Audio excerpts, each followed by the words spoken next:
Greetings to everybody. Happy New Year to you all. We will continue with our literature reading so we understand the depths of our journey. We've been reading from Vinobha Bhave's Bhagavad Gita, the Gita, and he gives his perspective of the Gita. So it is just a different, looking at from a different angle is what we need to understand. Because none of us are proficient in Sanskrit to understand the true depth of it. We are trying to grasp the essence of it by the teaching of some of those elders who have studied Gita and tried to educate common folks like us of the true concepts. And we come to understand that centering of the mind in consciousness is the mastery of the mind. And we know there are good days that we feel good, there are days that we feel bad. But if we understand all this feeling of bad or good, everything is bubbling from our own consciousness and from our own past. Until and unless we accept that nobody is responsible for what is happening to us, we can't progress. Because our general tendency when something happens is not to take responsibility of it, but put the blame on somebody else, something else. Something else is responsible for my suffering. But nobody is responsible except myself. Nobody can make me angry or nobody can make me happy. Nobody can make me miserable. When we are in constant feeling of somebody is making us suffering, miserable, that is a state of victimhood. That is not the state of witness. That means if we are in the victimhood, we are at the lowest ebb. If we go on throwing this responsibility on the other person, that we will remain a slave. Nobody can change the other. That means we are trapped in the past. We need space in the consciousness to center ourselves. But there is so much, the past is so much inside us like a junkyard of dead things. There is no space for the present to enter. This junk, the consciousness field, we are using it as a junkyard with the things of the past and the dreams that of the future. So half of the place is filled with which doesn't exist anymore, which has already gone. And half of it is filled with which is not yet. So this moment of the present is simply waiting outside the door of this consciousness. So we have to come to this present moment. And that is the purpose of meditation. In the now. So we can actually enter our mind into that field of consciousness and let it be a witness. For this, we have to learn to, in meditation, what we learn is, we learn to be silent. If we are not silent and if we don't know how to sit silently in meditation, whatsoever we go on doing is only a reaction, it's not action. Why is that? When the consciousness is filled with the junk, when our mind is looking at that consciousness, trying to merge, the mind only learns to react to what exists inside us. So we react. There is no action. Someone insults you, you react. Somebody pushes your button, we react. So when the consciousness is free of the past and the free of the future, there is the silence of that presence. That is the presence of the Brahman, the ultimate. So, when the consciousness is free of past and the future, there is silence in our presence. And when we act from that silence of the presence, there is actually no doership in our actions, for we are not reacting anymore. Doership, the karta, I am the one doing it, the ego comes from reactions of the past. When there is emptiness, this doership happens where you are not thinking that you are doing, it is happening automatically. So that is why the master says when someone insults you, you accept. You accept and you remain detached. You remain cool. And that is the state of performing swadharma with no sense of doership. You watch, you're quiet, you're silent. You see what the situation is, and out of that seeing, your heart responds. So, who responds? A man with awareness responds. It is this awareness of our inner silence that makes you respond. So the master says, a mind, a watchful mind, it functions like a mirror. It catches no impression. Can you make an impression on your own mirror?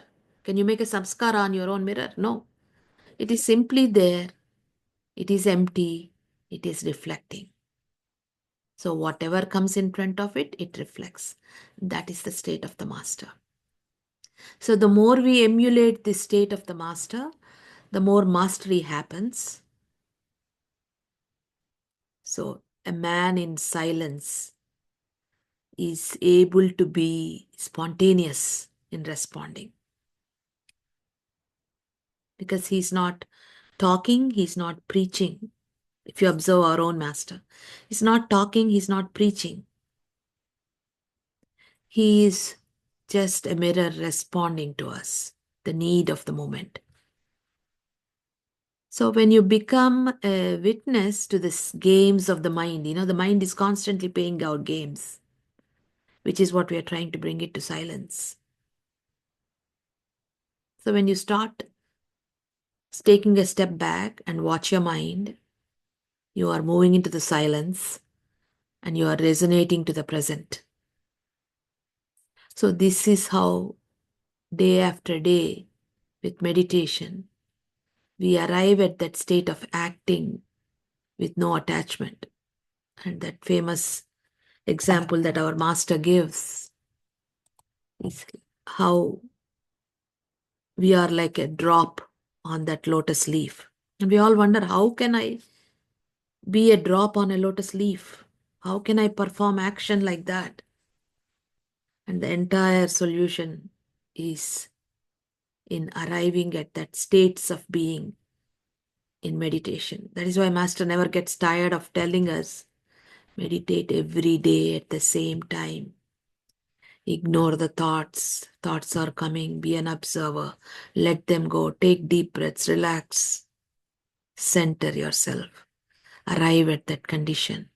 And when you arrive at that condition, whatever you act during that day, you are resonating, responding from that state of the condition.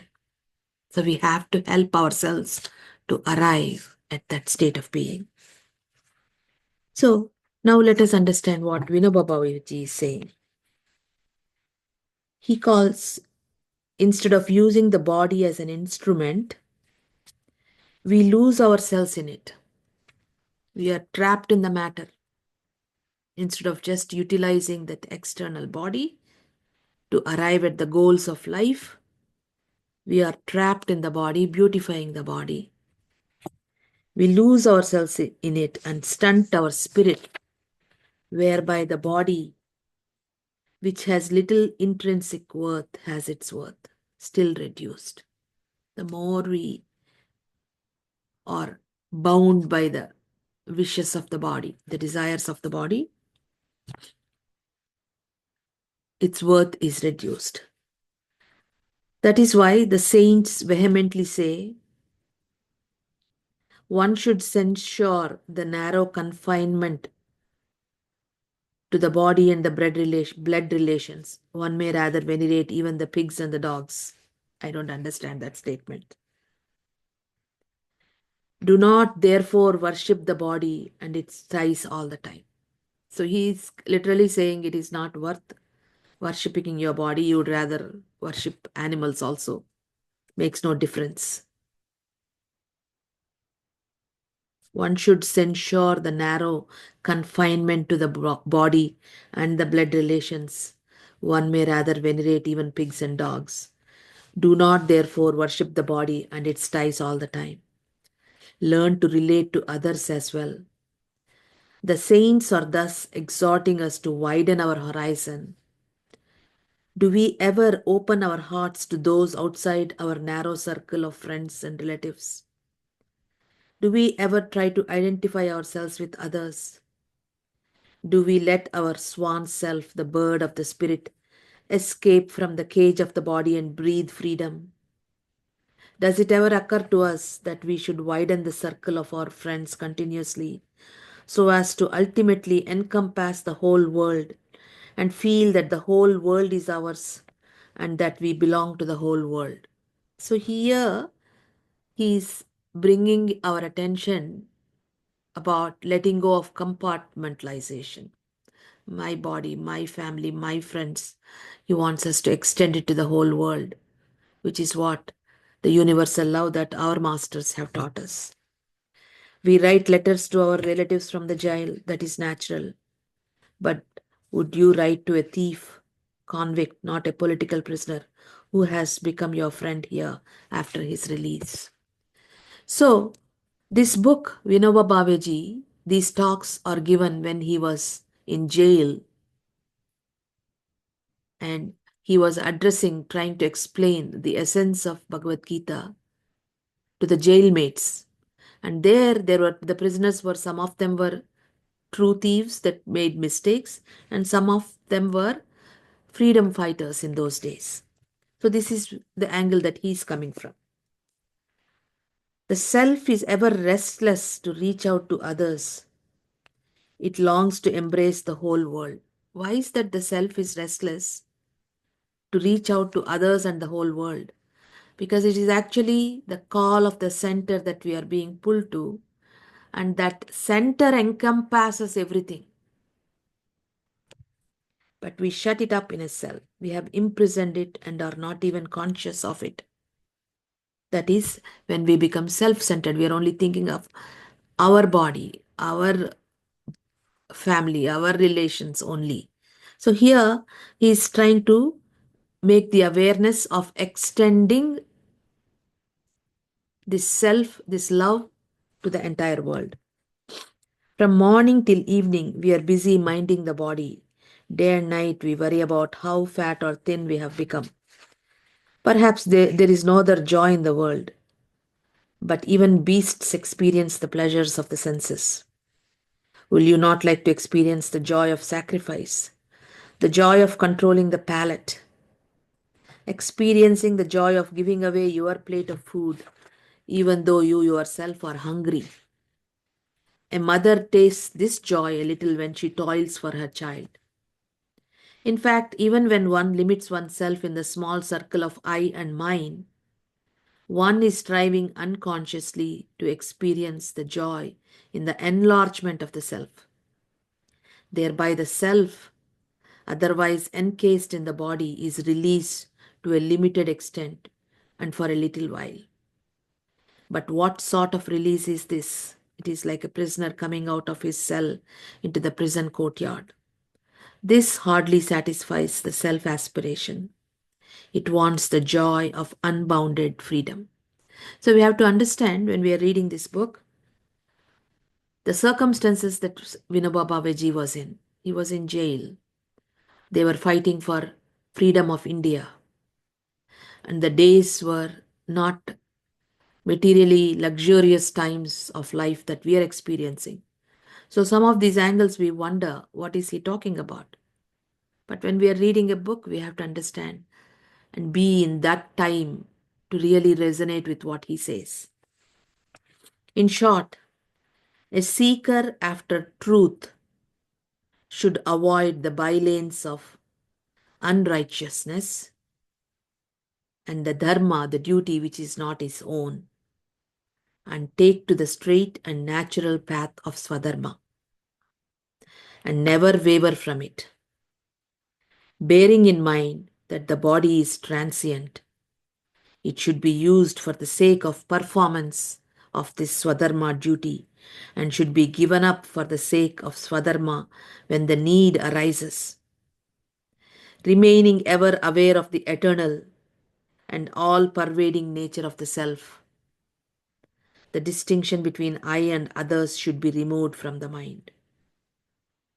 The Lord has expounded these three principles of life. One who follows them would undoubtedly have, some day or the other, the experience of using the human body as an instrument. One can reach the exalted state of Sat Chit Anand. In those days, in the early 1940s, the only possible goal of human evolution was still Sat Chit Anand, which is like the 10th point. Here, the meaning they give, the supreme truth or the Brahman, the ultimate, is to have three aspects: Sat, Chit, and Anand. Sat means being, that which really exists.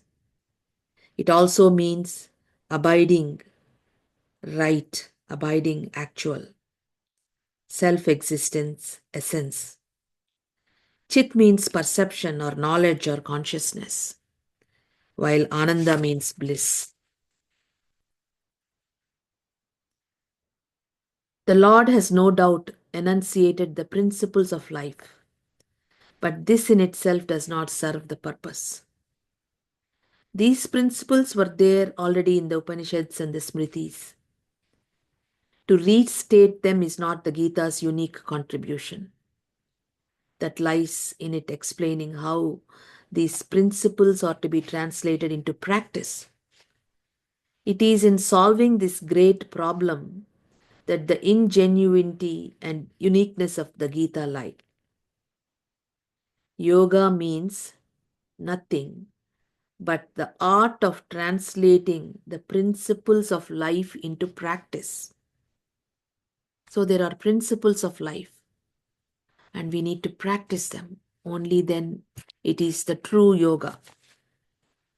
The word Sankhya means principles or science, while yoga means the art of translating it into practice. It is so interesting to see that even in those days they are trying to bring scientific fact and the experiential fact. And that is why our master has given the slogan that you are the experiment, you are the experiencer.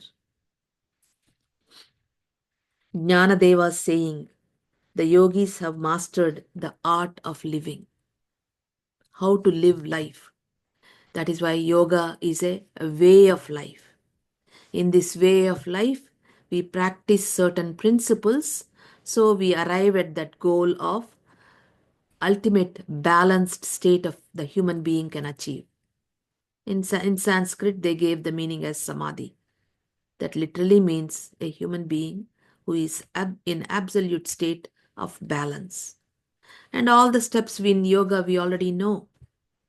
How we keep our posture, how we do the right things, how we let go of the immoral things, how we focus on the breath, breathing, how we relax, how we divert the flow of our thought flow that is continuously going outward into this inner field of consciousness, and how transmission aids this flow to actually move towards the center of our being, allowing and helping us come to that state of meditation, of observation to moving to witness, and that state leading the mind to a state of choiceless awareness. The choice making mind comes to a choiceless awareness of what is that state of the ultimate source. That is the absolute balance, which is the bliss that they are talking about, which when the self is able to see the reality, find that reality of that consciousness is moving into that state of reality, experiencing the bliss. So the Gita includes both Sankhya and Yoga, the science and art respectively. And this has made her complete and perfect. When science and art unite, the beauty of life blossoms into its fullness. Here, when he says art is the art of yoga, science by itself remains on an abstract level. One may know the theory of music quite well, but the many splendored beauty of the Nada Brahma, the supreme truth revealed in the sound of music, will be realized only when one has mastered the art of singing. That is why Lord Krishna has taught not only the principles, but also the art of applying them to life. What then is this art?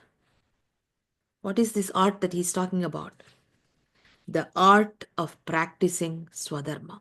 The art of practicing how to do your duty correctly, removing the doership. So basically, that art of Swadharma is when you perform the action, live life from that state of balance, from that state of clear perception, from that state of where your vibration is completely in tuned with love. And when we are able to perform from that place, like when the heart is, the mirror is clean, you are not reacting, you are just responding. So, what then is this art, the art of practicing Swadharma? While realizing that the body is of little worth and that the self is imperishable and indivisible. Behind a man's action, there are generally two types of attitude. One of them is if I do something, I shall definitely enjoy the fruit of my actions. I am entitled to it. The second attitude is I shall not act at all if I am not going to enjoy the fruits of my action. The Gita prescribes an altogether different attitude. It says, you must of course act, but do not have any claim over the fruit of your actions. And this, our master has clarified that this is in the field of spirituality they are talking about, not in the field of material life. Because everybody is bound by karma. Whatever thoughts and actions and karma that we perform, we are accountable for it. So we do get the results of that karma that we do. But in the spiritual realm, because we are moving towards a state of surrender, you have no expectations. You are moving to a state of continuous prayerful gratitude in love for whatever is happening. It doesn't matter to you in spiritual journey what is happening to you at this moment. Everything that's happening to you in this moment is being given by, like how Daji puts it, the captain of the ship who is driving that ship. There are moments of turbulence, there are moments of joys. So, for you, the result does not matter once you are in the boat. He takes you forward. So, for you, the result does not matter. You will eventually get there. So, here you must, of course, act, but do not have any claim over the fruit of your action.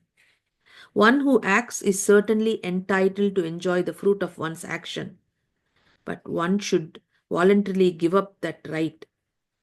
Rajas says, I shall act only if I am going to enjoy the fruit of my actions. State of Rajas is activity.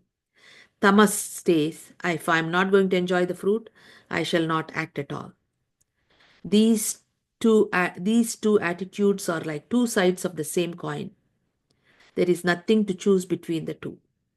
One should go beyond both of them and adopt the pure sattva, the truth, the reality. One should act and then relinquish the fruits of action and act without any claim over them. The desire for the fruit should never be there. either before or after the action. For us, the best thing is we don't even worry about all that. We are continuously striving to arrive at that state of remembrance, to be in that state of balance, and whatever we act, it automatically happens. We will just read the meaning of it and we will stop here. The gunas, the three gunas, the Sat, Rajas, and Tamas, according to Sankhya philosophy, mean basic elements. Prakriti, or the nature, is constituted of three gunas, that is, three elements, which can be called essential qualities or modes. There are three frequencies, I would say. Sattva is the principle of equilibrium, balance, a frequency of balance and harmony. Rajas is the principle of passion, restlessness, endeavor, and initiation. It's a vibration of activity. And tamas is the principle of ignorance and inertia, laziness. Human nature and action is determined by the proportion of these gunas or elements therein and their interaction. And this we understood in all our teachings from our master. This frequencies is what gets fine-tuned in meditation, where we are coming from out of inertia, not too much activity. We do need some activity to perform, but we are in that state of sat state of frequency. So we are in balance. And this is what meditation does to us. So all this understanding, because Taji recommended that we read this book of Gita from Vinobha Bhave, because he has some good thoughts, and we take what is best for us and leave the rest. Because this concept he talks about from the Bhagavad Gita, that the soul is indivisible. Spiritual scientists, the great masters, discovered that it is divisible. That is why the subtle bodies of the master continue to work throughout in different areas. One master can have so many subtle bodies. A part of Babuji is probably still on earth with Daji. So the soul is divisible. So that concept we have to continually remind ourselves that when we are reading this book, this is not heartfulness philosophy. This is a book written by a pure man who fought for freedom, who was in his jail, tried to understand. He was in a jail when he tried to understand the concept of Gita. And just like us, he's sharing with his group of people, and they're trying to arrive at this state of balance. So we will continue the reading again. Let us all now meditate.